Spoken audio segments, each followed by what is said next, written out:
Of course, Disney president and CEO Robert Iger says film studios face extinction if they don't change their business models to adjust to a changing world. He issued his warning in an interview with Matthew Garrahan of the Financial Times. He's joining us now. And Matthew, so what exactly did Iger say here? What is he most concerned about? Well, he's very concerned about the future of the film industry, which is under quite a lot of pressure at the moment because people don't buy DVDs anymore. DVDs have always been kind of the bedrock for Hollywood over the last 10 years or so. It's allowed studios like Disney to make movies, make a lot of movies, and make a lot of money from movies. But they make most of their profits from these movies on DVDs, and now because sales are tumbling, it's put the rest of the industry in real trouble.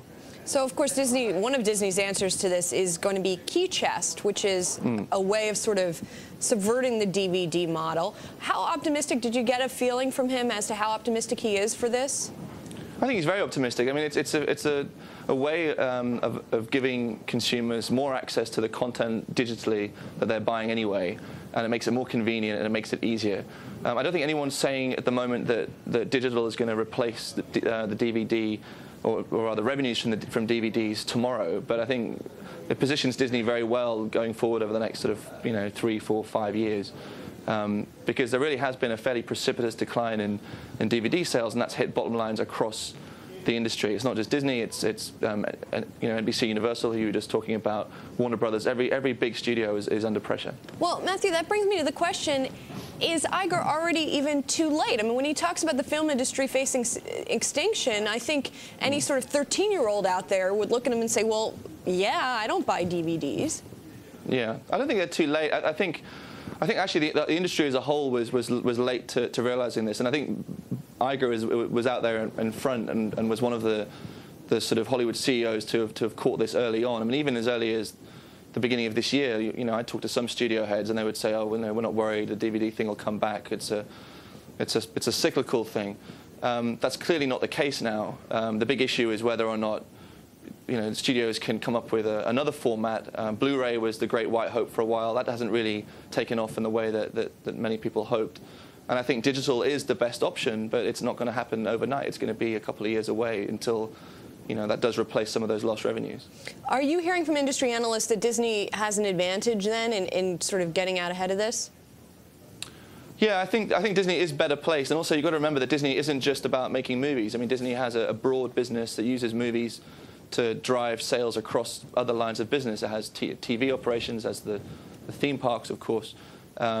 Disney has a lot of ways of getting its product to customers, and I think Keychest is a good way for Disney to make things more convenient for their customers. Remember, the Disney customers also tend to be slightly different from the sorts of people who buy DVDs from other studios, because they're families. They'll buy, they might buy a digital file.